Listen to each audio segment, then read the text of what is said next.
मित्रांनो, तुमचं पुन्हा एकदा GB स्टोरी टेलर या यूट्यूब चॅनलवर स्वागत आहे. आजच्या आपल्या गोष्टीचं नाव आहे गंडभेरुंड. लेखक निखिल सूर्यवंशी. पण गोष्ट सुरू करण्याआधी जर कोणी ह्या चॅनलवर पहिल्यांदाच आलेले असाल तर त्यांनी ह्या चॅनलला सबस्क्राईब करायला विसरू नका. चला तर मग अजिबात वेळ न घालवता गोष्टीला सुरुवात करूया.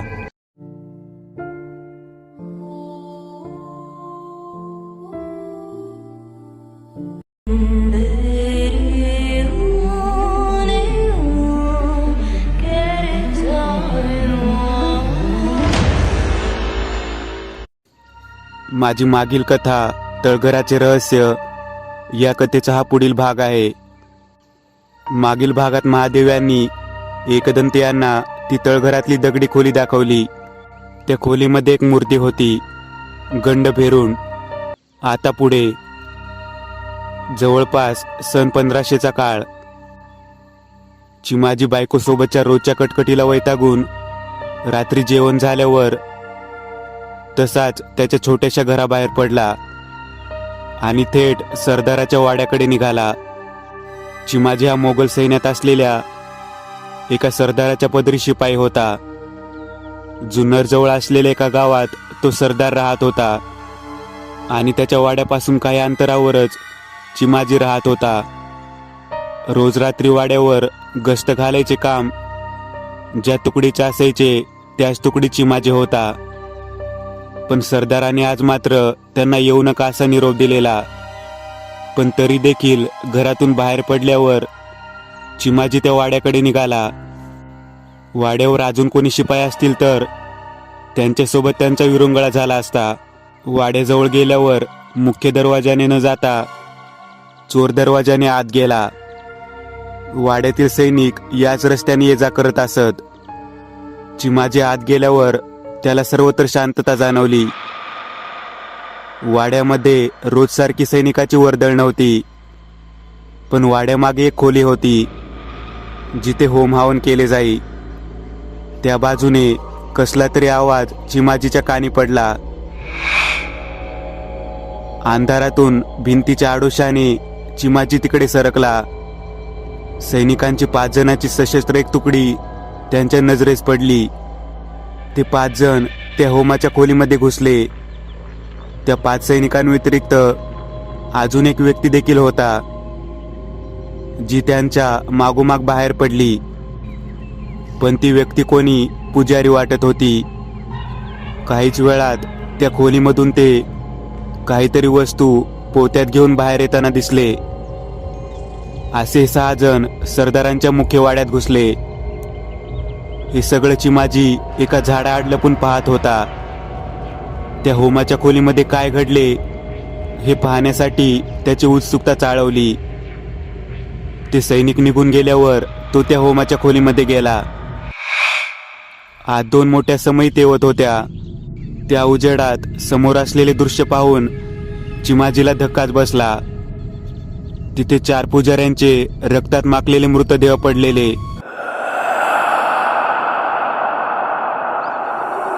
सैनिक असल्याने असे मृतदेह पाहण्याची त्याला सवय होती, पण हा प्रकार काहीतरी वेगळाच होता हे त्याच्या लक्षात यायला वेळ लागला नाही.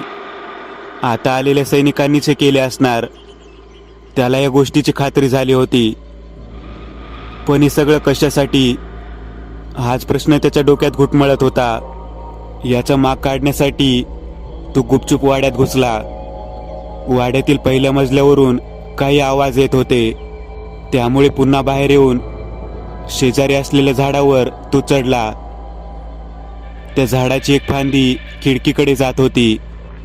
तिथे पूर्ण काळोख होता, त्यामुळे त्याच्यावर कोणाची सहज नजर पडणार नव्हती.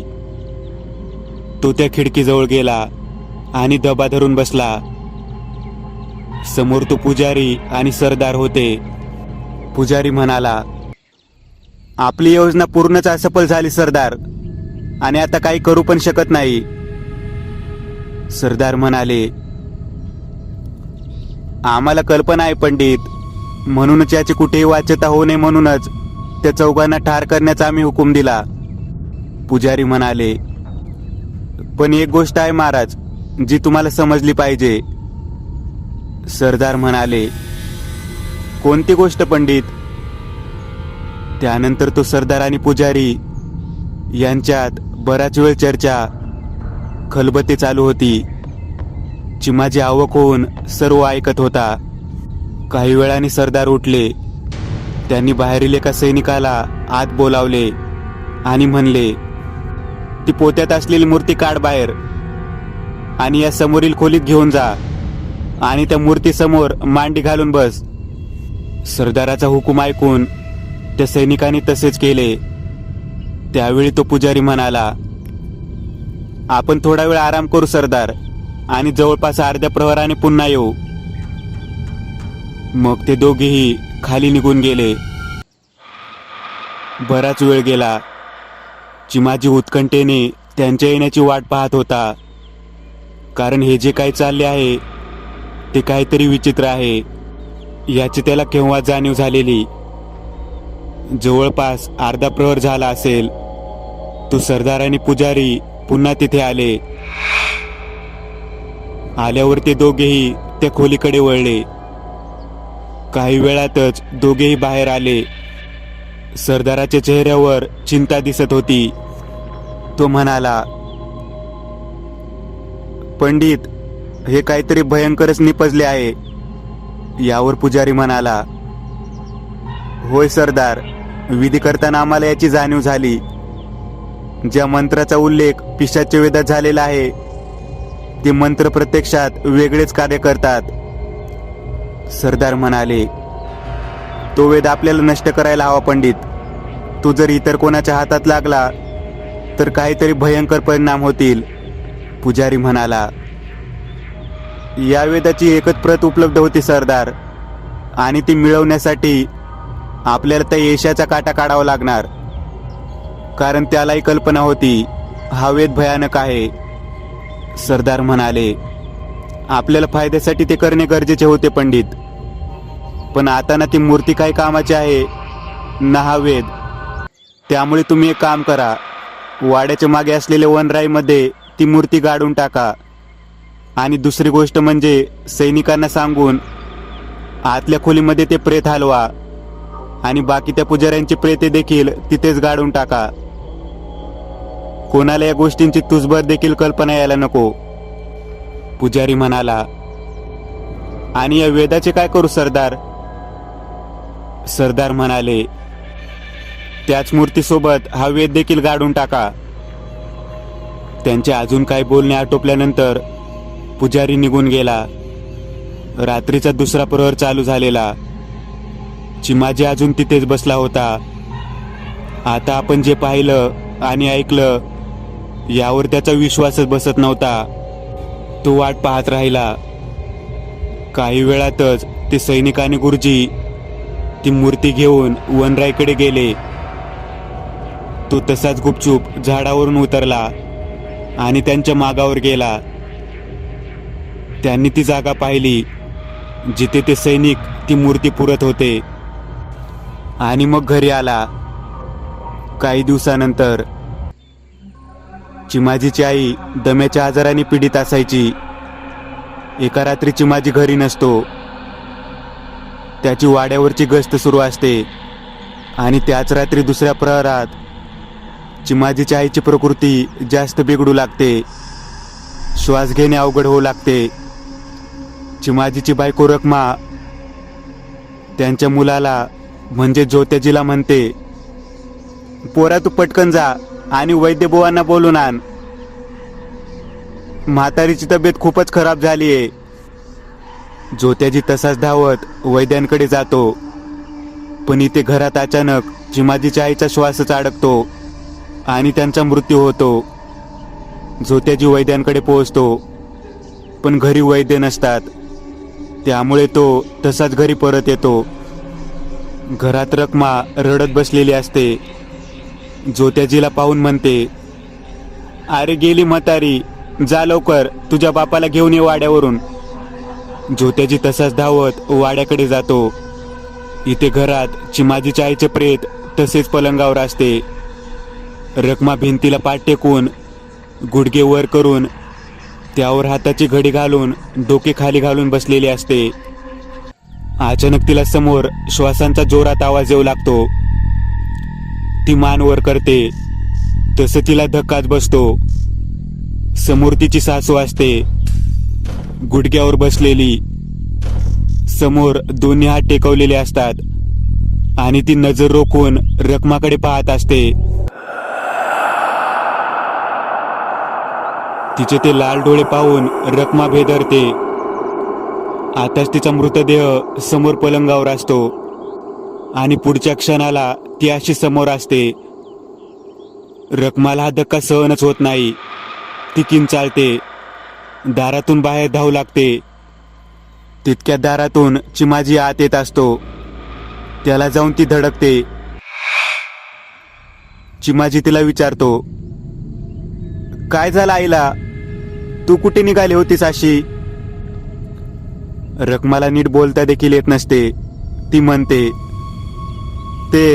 ते सासूबाई उठल्या. चिमाजी तिकडे पाहतो तर त्याची आई तिथेच बसून असते, शून्यात नजर लावून. चिमाजी त्यांच्या जवळ जातो. तसं त्या मान वळवून चिमाजीकडे पाहतात. चिमाजीला राग येतो आणि तो रखमाला म्हणतो, काही पण काय बोलते तू? आता ज्योतिजीला माझ्याकडे पाठवले म्हातारी मेली म्हणून सांगायला, आणि इथे कोण बसले मग आता? तिचं भूत. रखमाला काहीच बोलता येत नाही. खरं तर ती त्या धक्क्यातून अजून सावरलेली नसते. ती रात्र कशी बशी निघून जाते. दुसऱ्या दिवशी दिवसभर चिमाजीची आई गप्प बसून राहते. जेवायला जे समोर मांडले असेल ते गुपचूप खात असते. रखमाला त्यांचं काय चाललंय हेच समजत नसते, कारण त्यांचा मृतदेह तिने स्वतः पाहिलेला असतो आणि आता त्या जिवंत आहेत, तिच्या समोर आहेत. यावर विश्वास ठेवणे देखील तिला जड जात होते. जेवण चुलीवर शिजायला ठेवून रखमा बाहेर गेलेली असते. काही वेळाने स्वयंपाकघरात जाते. समोरील दृश्य पाहून तिला पुन्हा हादरा बसतो. चिमाजीची आई चुलीत पाय घालून बसलेली असते. रखमाला पाहून विक्षिप्त हसते आणि मग चुलीमधला एक निखारा उचलते आणि तोंडात घालते. हे भयानक दृश्य पाहून रखमा पुन्हा किंचाळत बाहेर जाते. चिमाजीला म्हणते, आहो मी सांगत होते ना तुम्हाला, काहीतरी वेगळं आहे. आता बघा, सासूबाई चुलीत पाय घालून बसले आहेत. चिमाजी म्हणतो, काय पण काय बोलतेस तू? बघू कुठे? ते दोघे आत जातात, पण त्यावेळी चिमाजीची आई भिंतीला पाठ टेकून डोके खाली घालून बसलेली असते. चिमाजी म्हणतो, आपल्यातल्या भांडणाचा राग माझ्या आईवर का काढते? तिला राहू दे की सुखानं. रखमा बोलता बोलता थांबली. आपल्याला काही पटवून देणे शक्य नाही याची तिला जाणीव झाली. त्या रात्री चिमाजी वाड्यावर गस्तीसाठी जातो. रखमाला घरात भीती वाटत असते. त्यांचे घर 3 खोल्यांचे असते. एका खोलीमध्ये रखमा झोपलेली असते. ज्योत्याजी स्वयंपाकघरात झोपलेला असतो. तिची सासू बाहेरील खोलीमध्ये असते. रखमाला दिवसभराच्या थकव्याने झोप लागते. कसल्या तरी आवाजाने तिला जाग येते. खोलीमध्ये अजिबात प्रकाश नसतो. खिडकीमधून येणाऱ्या चंद्राच्या प्रकाशात ती खोलीमध्ये काही दिसते का ते पाहायचा प्रयत्न करते, पण तिला नीट काही दिसत नसते. पण काहीतरी घासण्याचा आवाज तिला येत असतो.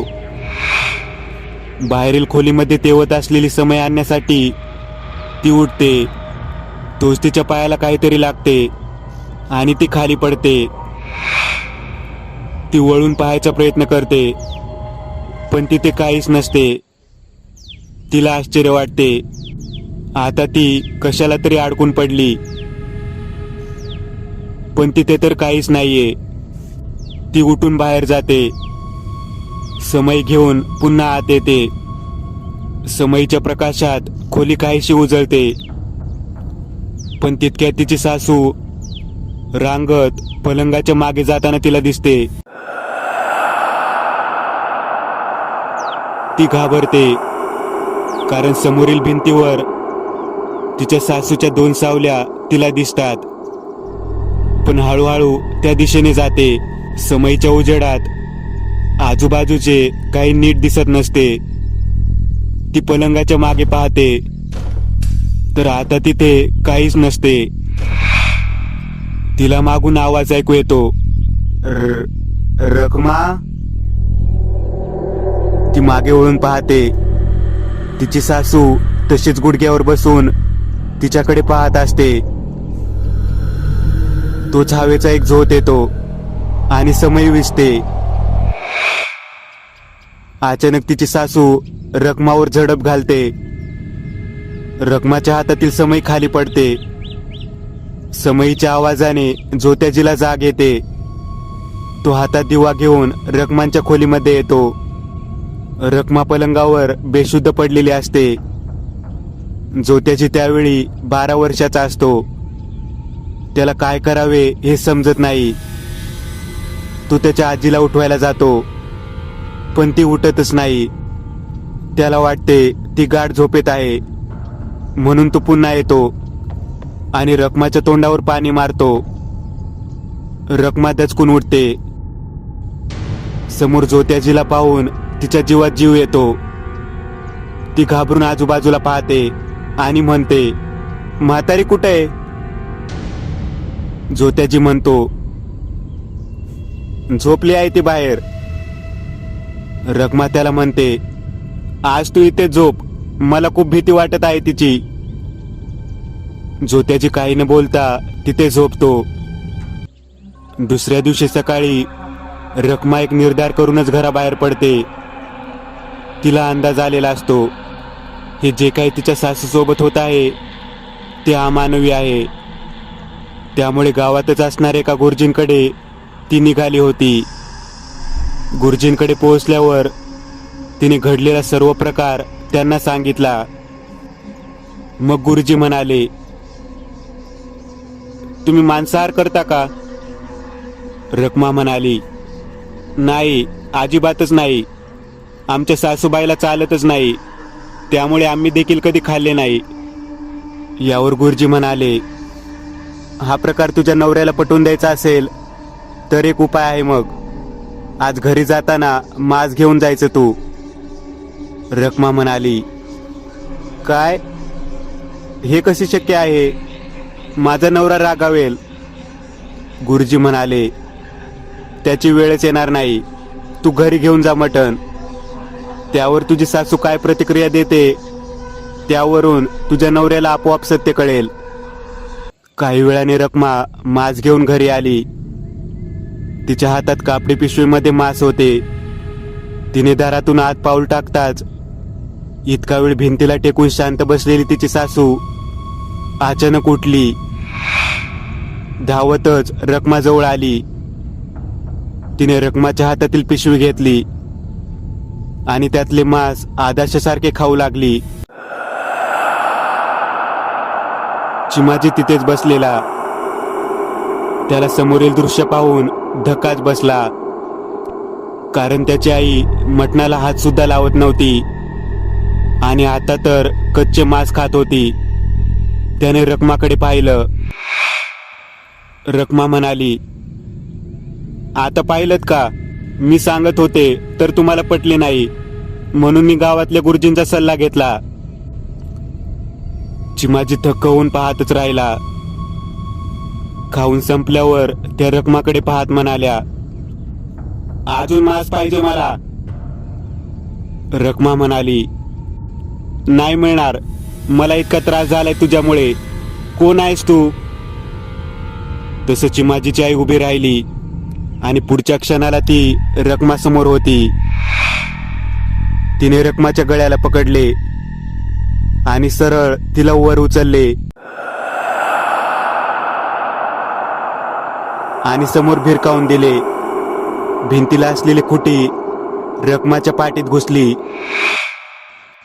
रखमाने तिथे जीव सोडला. चिमाजीला काही समजायच्या आतच हे सगळे घडले होते. त्याला कळतच नव्हते आता रखमाला पाहावे की त्याच्या आईला. त्याची आई आता त्याच्या दिशेने येत होती. इतक्या समोरील टेबलामध्ये ती अडखळली आणि पडली. तीच संधी साधून तो जोत्याजीला घेऊन बाहेर पडला आणि त्याने दाराला बाहेरून कडी लावली. तो थेट गावातल्या गुरुजींच्या घरी गेला. गुरुजी घरीच होते. चिमाजीने घडलेला प्रकार त्यांना सांगितला. खरं तर चिमाजी अत्यंत उद्विग्न झालेला, पण आता त्याने धीराने त्या परिस्थितीचा सामना करायचे ठरवले होते, कारण यात रखमाचा जीव गेलेला. गुरुजी म्हणाले, हे काय बोलत आहेस तू? मला नव्हते वाटले ती वाईट शक्ती इतकी भयानक असेल. रखमाच्या जीवाला धोका आहे अशी थोडी देखील कल्पना नव्हती मला. चिमाजी म्हणाला, हो पण हे आहे काय? काय झाले आहे माझ्या आईला? गुरुजी म्हणाले, ती तुझी आई नाहीये. तुझ्या आईचा त्याच दिवशी मृत्यू झालेला, पण त्यावेळी एक वाईट आत्म्याने तुझ्या आईच्या शरीराचा ताबा घेतला. चिमाजी म्हणाला, म्हणजे रखमा खरंच सांगत होती, पण मी तिच्यावर विश्वास नाही ठेवला. गुरुजी म्हणाले, हो तेच झाले आहे. एखादं मृत शरीर लवकरात लवकर जाळून टाकायचे असते, कारण त्यात वाईट शक्ती घर करू शकतात. पंचमहाभूतांनी बनवलेल्या माणसाच्या शरीरात आत्मा हा ऊर्जेच्या रूपात असतो आणि तीच ऊर्जा एका स्वरूपातून दुसऱ्या स्वरूपात बदलू शकते. तसेच दुसऱ्या शरीरात देखील प्रवेश करू शकते. चिमाजी म्हणाला, पण आता आपण काय करायचे? गुरुजी म्हणाले, ते शक्तीला मुक्त करू शकत नाही, पण काही वेळ रोखू शकतो. आपल्याला असे कोणीतरी हवे जे त्या शक्तीला मुक्त करू शकेल. चिमाजी विचार करत म्हणाला, अशी एक गोष्ट आहे जी त्या आत्म्याला मुक्त करू शकेल. गुरुजी म्हणाले, काय? हे कसे शक्य आहे? अशी कोणती वस्तू अस्तित्वात असेल हे शक्य नाही. चिमाजी म्हणाला, तुम्ही तयारी करा गुरुजी, आपण निघूयात. मी तुम्हाला ती गोष्ट दाखवतो. जोत्याजीला गुरुजींच्या घरी ठेवून सरदाराच्या वाड्याच्या मागील वनराईमध्ये गेला, जिथे ती मूर्ती गाडलेली. चिमाजीने खोदून तो वेद आणि ती मूर्ती बाहेर काढली. गुरुजी अचंब्याने पाहतच राहिले. ते म्हणाले, अरे हे काय आहे? कसली मूर्ती ही? आणि याचे आपण काय करायचे? चिमाजी म्हणाला, हीच मूर्ती आपल्याला मदत करेल, चला तुम्ही. चिमाजीने ती मूर्ती आणि वेद पोत्यात भरला आणि ते निघाले. येताना चिमाजीने त्यांना त्या मूर्तीबद्दल सगळी माहिती सांगितली आणि पुढे काय करावे लागेल याची योजना देखील. काही वेळातच ते घरी आले. चिमाजीने दार आत ढकलले. समोर कोणीही नव्हते. खुंटीवर रखमाचा देह तसाच लटकत होता. चिमाजीचे हृदय पिळवटून निघाले. ते आत आले, पण दाराच्या शेजारीच ती उभी होती. उग्र नजरेने त्यांच्याकडे पाहत होती. गुरुजी आत पाहत होते, पण त्यांना जाणीव झाली की ती त्यांच्या मागेच आहे. ती मागे वळणार तोच तिने गुरुजींवर झडप घातली आणि गुरुजींच्या मानेचा चावा घेतला. गुरुजींनी त्यांच्या हातातील रुद्राक्ष तिच्या कपाळाला लावला. तसे ती मागे हटली. तितक्यात चिमाजी ओरडला, गुरुजी, तिला ते शेजारील खोलीत न्या. गुरुजींनी तोच रुद्राक्ष तिला दाखवला. ती मागे हटत होती. तशीच ती त्या खोलीमध्ये गेली. गुरुजींनी तिच्यावर रुद्राक्ष फेकला. तशी ती पलंगावर कोसळली. त्याच वेळात चिमाजी आत आला. त्याने ती मूर्ती त्या खोलीच्या दारात ठेवली आणि दार बाहेरून बंद केले. त्या खोलीमधून बराच वेळ ओरडण्याचे आवाज येत होते. त्या वेळात त्यांनी रखमाचा देह खाली काढला, तिला खाली झोपवले. काही वेळाने खोलीमधून येणारे ते आवाज थांबले. चिमाजी म्हणाला, चला आपण आज जाऊन पाहूयात, बहुतेक आपले काम झाले असेल. ते दोघे आत आले. समोर पलंगावर चिमाजीच्या आईचा निष्प्राण देह होता. गुरुजी म्हणाले, हे जे काही घडले ते विलक्षण आहे चिमाजी. चिमाजी म्हणाला, होय, पण या सगळ्यात माझ्या रखमाला मी गमावले. गुरुजी म्हणाले, आता या दोघांनाही अग्नी द्यावा लागेल, त्याची तयारी करू आपण. त्या संध्याकाळी त्या दोन्ही शरीरावर दहन संस्कार पार पडले. रात्री घरात चिमाजी, गुरुजी आणि जोत्याजी होते. चिमाजी म्हणाला, गुरुजी, मला आता अशी विद्या शिकायची आहे जी आत्म्यांना मुक्त करू शकेल, त्यांच्याशी लढू शकेल. माझ्यासोबत जे घडले ते इतर लोकांसोबत घडू नये म्हणून मी आणि माझी येणारी प्रत्येक पिढी लोककल्याणासाठी ही विद्या वापरेल. गुरुजी म्हणाले, मी तुला यात मदत करेन. आपण नक्की असं कोणीतरी शोधू. त्यानंतर चिमाजीने अशी विद्या शिकली देखील आणि त्याचा वापर त्याने लोककल्याणासाठीच केला. त्याच्यानंतर जोत्याजीने देखील तीच विद्या शिकून घेतली. आता सन 1995. हे सगळं सांगून महादेव थांबले. तळघर पाहून बाहेर आल्यावर ते एकदंत यांना ही कथा सांगत होते.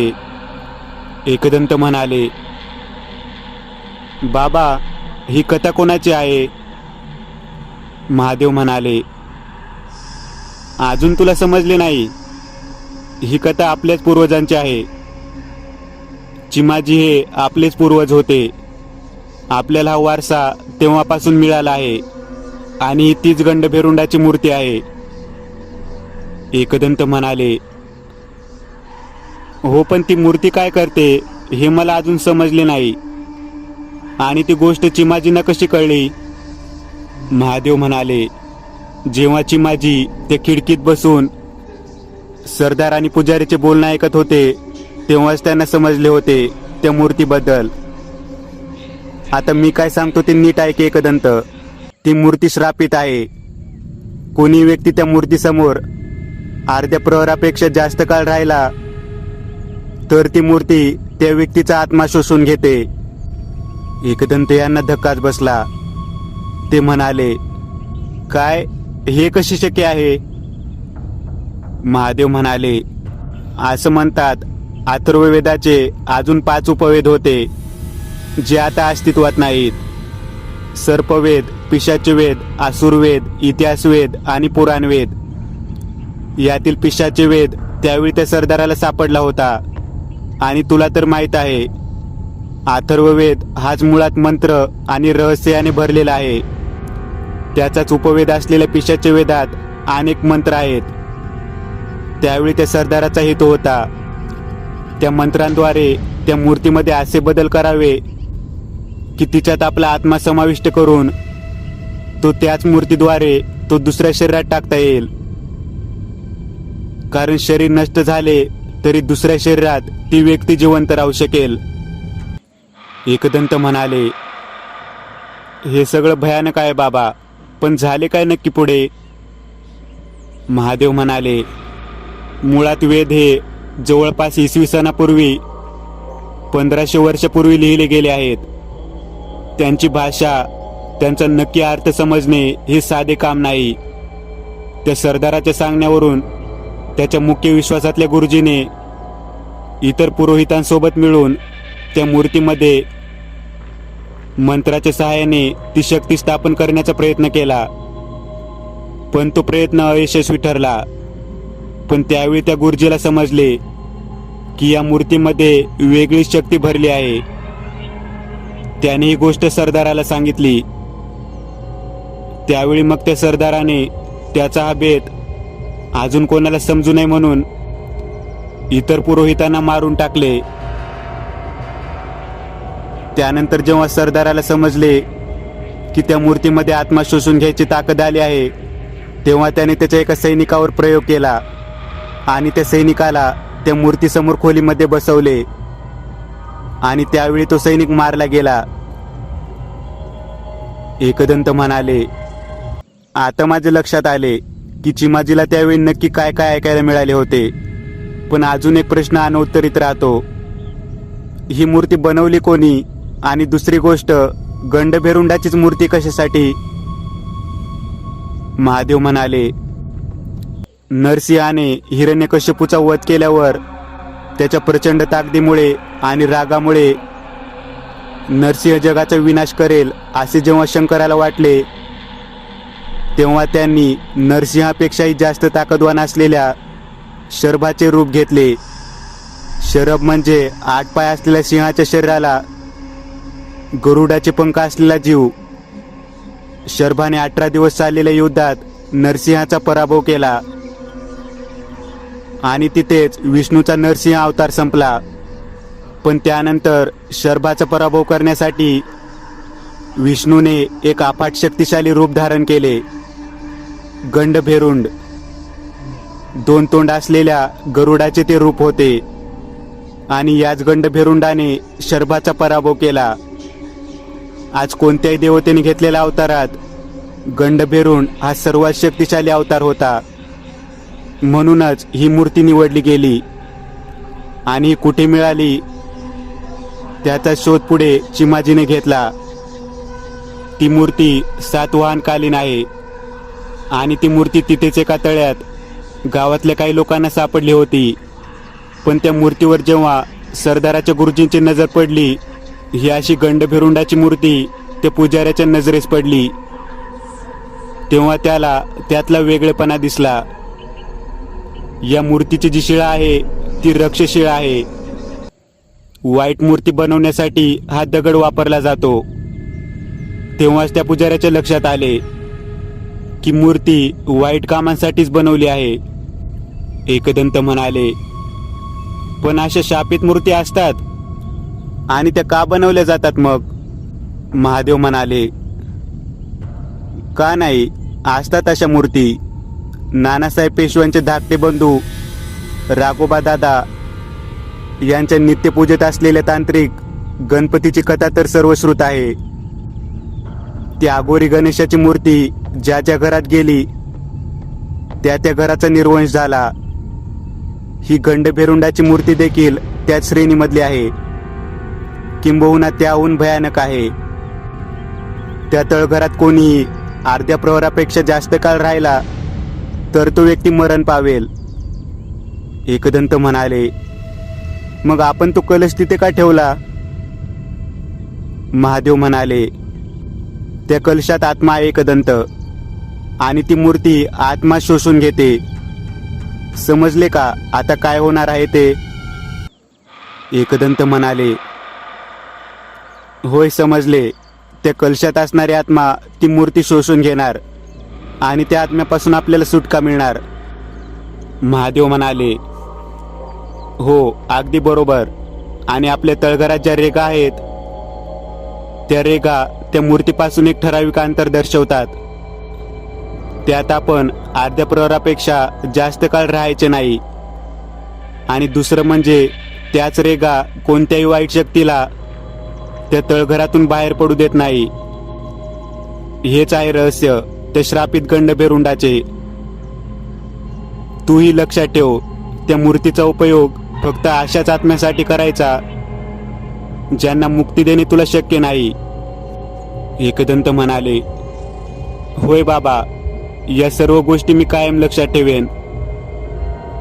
पण अजून एक गोष्ट नाही समजली, तो पिशाचे वेद आता कुठे आहे? यावर महादेव म्हणाले, त्या वेदाचे चिमाजीने काय केले याची कोणालाच कल्पना नाही. कदाचित तो वेद असेलही किंवा नसेलही, कारण नंतर बऱ्याच पूर्वजांनी त्याला शोधण्याचा प्रयत्न केला पण तो सापडला नाही. एकदंत यांना त्या श्रापित मूर्तीचे रहस्य समजले होते, पण त्यांच्या मनात आता एकच गोष्ट फिरत होती, पिशाच्चे वेद. या कथेचा पुढील भाग, पिशाच्चे वेद. मित्रांनो, आज पुरतं एवढंच. तुम्हाला जर काही गोष्ट आवडली असेल तर नक्की लाईक करा. तुमच्यापैकी बरेचसे जण व्हिडिओ लाईक न करताच पळून जातात, पण हा जर व्हिडिओ तुम्ही लाईक केला तर मला जरा बरं वाटेल आणि असेच भारी भारी व्हिडिओ बनवायची माझ्यात एनर्जी येईल. त्यामुळे नक्की लाईक करा. आणि अजूनही कोणी या चॅनलला सबस्क्राईब केलेलं नसाल तर लगेच सबस्क्राईब करून टाका. आणि बाजूची घंटी ती मात्र दाबायला विसरू नका. देवाची घंटी आहे ती. चला तर मग पुन्हा भेटूया अशीच एक आगळी वेगळी गोष्ट घेऊन पुढच्या भागात.